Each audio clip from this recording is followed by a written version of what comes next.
अपने जंगल के सारे जानवरों का शिकार करने के बाद अब वो खतरनाक सेबर यहाँ के रहने वाले मासूम जानवरों के जंगल में घुस आया था।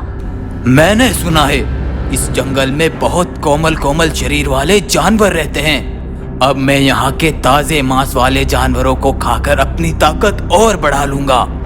सेबर इधर से शिकार ढूंढते हुए आगे बढ़ रहा था और उधर से शालू बिल्ली अपनी दोस्त रीमा शेरनी से मिलकर आ रही थी। तभी दूर से उसने सेबर को देखा। अरे अरे अरे, ये खूंखार दो दांतों वाला सेबर हमारे जंगल में कहां से घुस आया? उसे ये कहते हुए सेबर ने सुन लिया और वो तेजी से उसके पीछे भागने लगा।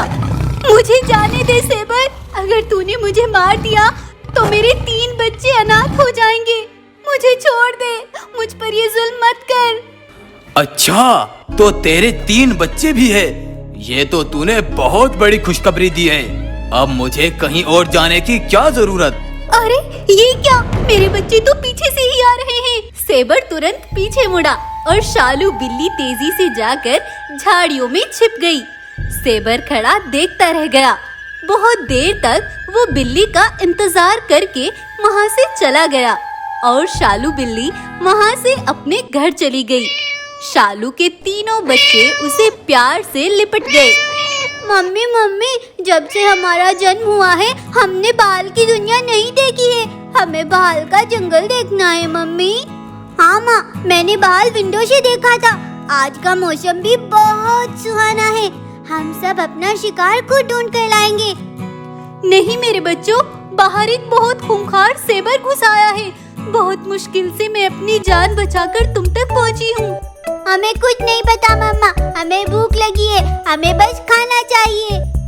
तुम में से कोई भी बाहर मत आना मेरे बच्चों, मैं तुम्हारे लिए कहीं ना कहीं से यही भोजन का इंतजाम करके ले आऊंगी। यहीं रहना मेरे प्यारे बच्चों। शालू बिल्ली जंगल में इधर उधर कोई छोटा मोटा जानवर तलाश कर रही थी। तभी उसे एक जगह भोजन करता हुआ चूहा नजर आया। शालू तेजी से उस पर झपट पड़ी और मुंह में उसे लेकर भागने लगी। वो अपने घर की तरफ जा रही थी, लेकिन सेबर जो कि उसकी ताक में बैठा था, उसने तुरंत भागकर शालू बिल्ली को वहीं दबोच लिया। सेबर ने शालू बिल्ली को फाड़कर खा लिया और उसकी खाल वहीं फेंककर चला गया। और उधर से आज शालू बिल्ली की दोस्त रीमा शेरनी भी उससे मिलने आ रही थी, लेकिन रास्ते में उसे शालू बिल्ली की खाल पड़ी हुई मिली और पास में एक मरा हुआ चूहा पड़ा था। रीमा ये देखकर बहुत दुखी हो गई और उधर जब इतनी देर तक बिल्ली के बच्चों के पास उनकी माँ नहीं आई तो वो घर से निकलकर भागने लगे और भागते भागते उसी जगह पर पहुँचे। अपनी माँ को यूं मरा हुआ देखकर वो सारे बिल्ली के बच्चे रोने लगे। देख मोटू, तुझे ही ज्यादा भूख लगी थी। तेरी वजह से आज हमारी मम्मा दुनिया से चली गई। मम्मा मम्मा उठो, तुम्हारे सिवा हमारा दुनिया में कोई नहीं है। अब हम किसे मम्मा बुलाएंगे भाई? चुप हो जाओ मेरे प्यारे बच्चों, शालू अब इस दुनिया में नहीं रही, लेकिन मैं तुम्हारे साथ हूँ। आज से तुम मेरे बच्चे हो और मैं तुम्हारी माँ। रीमा शेरनी ने उन बच्चों को गले से लगा लिया, उन्हें खाना खिलाया, दूध पिलाया और उन्हें पालने लगी। धीरे धीरे बिल्ली के वो बच्चे बड़े हो गए। एक बार उसी सेबर को तेज बुखार हो गया, वो कमजोर पड़ गया। शिकार ढूंढने वो इधर उधर भटक रहा था। तभी सड़क से एक गाड़ी तेजी से उसे कुचलकर गुजर गई। सेबर बहुत जख्मी हो गया। ये सब दूर से शालू बिल्ली के बच्चे देख रहे थे। तब वो तुरंत भागते हुए वहाँ आए और सेबर को उठाकर अस्पताल ले गए। डॉक्टर भालू ने सेबर की मरहम पट्टी की। तब शेरनी रीमा माँ भी वहीं आ गई।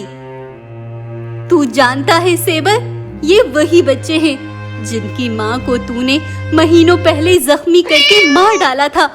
आज उसी के बच्चों ने तेरी जान बचाई है। ये जानकर सेबर बहुत इमोशनल हो गया। मुझे माफ कर दो बच्चों, लेकिन आज से मैं तुम्हारे जंगल के किसी जानवर का शिकार नहीं करूंगा। सेबर उनका जंगल छोड़कर वहाँ से हमेशा के लिए चला गया और रीमा शेरनी बिल्ली के बच्चों के साथ खुशी से रहने लगी। तो आपको ये कहानी कैसी लगी कमेंट करके जरूर बताएं। वीडियो पसंद आई है तो लाइक शेयर और सब्सक्राइब करना ना भूलें। आज मौसम बहुत खराब था, तेज बिजली गरज रही थी। लगता है तेज बारिश आने वाली है। मौसम बहुत खराब हो रहा है गप्पू, और मम्मी भोजन लेकर अभी तक वापस नहीं लौटी। हाँ टीना, मेरे पेट में तो बिल्लियाँ कूद रही है और माँ को हमारी कोई फिक्र नहीं है। वो जरूर किसी से बातें बनाने बैठ गई होगी। चुप कर गप्पू, माँ के बारे में अब बोला तो मैं तेरी जुबान खींच लूंगी। और भूख से बिल्लियाँ नहीं, चूहे कूदते हैं पेट में। शेरनी के तीनों बच्चे अपनी माँ का इंतजार कर रहे थे और अब तेज बारिश होने लगी थी। जंगल में चारों तरफ पानी भर चुका था और उधर राठी बाघ उनकी माँ सीमा शेरनी का रास्ता रोके हुए खड़ा था। सुबह से शाम हो गई ढूंढते ढूंढते, मुझे बस मांस का ये एक ही टुकड़ा मिला है। मेरे सारे बच्चे घर पर भूखे हैं। तुम्हें मैं ये दे दूंगी तो मैं उन्हें क्या खिलाऊंगी, मुझे जाने दो। ये रोना धोना मेरे सामने नहीं चलेगा। अब मुझे तेज भूख लगी है और तुम जानती हो मुझे मेहनत की आदत बिल्कुल नहीं है। राठी बाघ सीमा शेरनी को यूं परेशान कर रहा था, लेकिन तभी उड़ती हुई पंखों वाली सफेद शेरनी वहाँ आती है। वो तेजी से राठी को उठाकर दूर ले जाकर पानी में फेंकती है। चलो बहन शेरनी, जल्दी से मेरी पीठ पर बैठ जाओ। पंखों वाली शेरनी ने सीमा को पीठ पर बैठा लिया और उसे अपनी दुनिया में ले गई। धरती लोक से ये दुनिया बिल्कुल अलग थी। जब तुम उस बाघ से अपने बच्चों की बातें कर रही थी तो मैंने सब सुन लिया था। तुम्हें ऐसे देखकर मुझे मेरे बेटे की याद आ गई।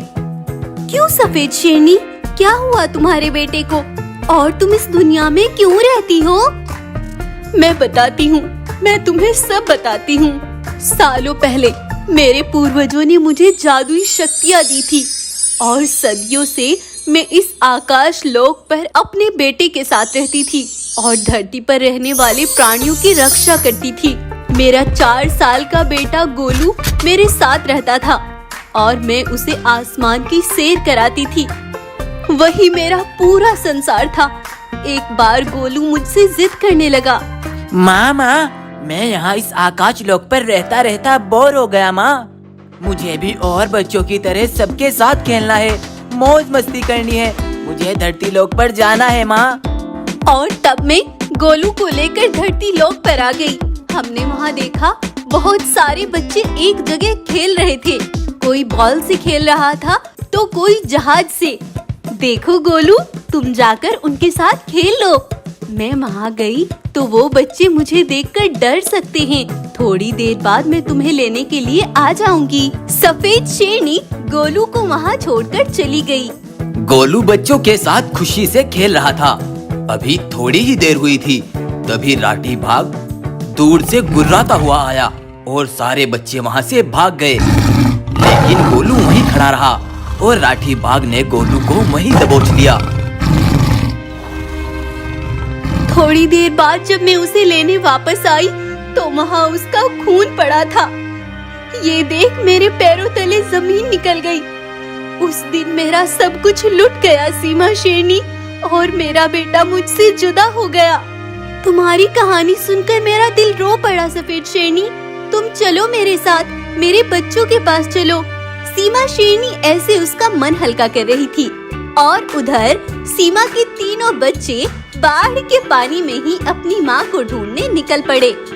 देख लो टीना, भूख से पेट में सारे कुत्ते बिल्ली कूदकर शांत हो गए, लेकिन मम्मी नहीं आई। तूने फिर से वही बात की। बताया था ना, भूख से कुत्ते बिल्लियाँ नहीं चूहे कूदते हैं पेट में। उन तीनों शरारती बच्चों को दूर से राठी बाघ के सेवक ने देख लिया और वो पानी में भागता हुआ राठी बाघ के पास आया। बाढ़ के पानी में क्यों उछलता कूदता फिर रहा है? ऐसा क्या देख लिया तूने? अरे महाराज, अगर बारिश के इस मौसम में कोमल कोमल ताजे ताजे मांस वाले बच्चे मिल जाए तो कैसा रहेगा? कहाँ है कोमल ताजे मांस वाले बच्चे? महाराज, वे सीमा शेरनी जिसने तुम्हें मांस के टुकड़ों की जगह पानी में डुबकी दी थी, उसी के बच्चे बाहर पानी में घूम रहे हैं। ये सुनकर राठी बाघ तेजी से दौड़ा। अरे, तो तुम्हारी माँ आई नहीं अभी तक भोजन लेकर, लेकिन अब तुम्हें मेरा भोजन बनना पड़ेगा। लेकिन तभी सफेद शेरनी वहीं आ गई और उसने अपनी बिजली की शक्तियाँ राठी पर छोड़ी। वो पानी में गिरकर वहीं मर गया और सीमा अपने बच्चों से जा मिली। अरे माँ, कुछ लाई हो खाने को या कुछ मिला ही नहीं? तब सफेद शेरनी ने अपनी शक्तियों से वहाँ बहुत सारे फ्रूट्स इकट्ठे कर दिए। बच्चे बहुत खुश हो गए और सफेद शेरनी वहाँ से वापस अपनी दुनिया में लौट गई। तो वीडियो पसंद आई है तो वीडियो को लाइक करें और चैनल को सब्सक्राइब करें।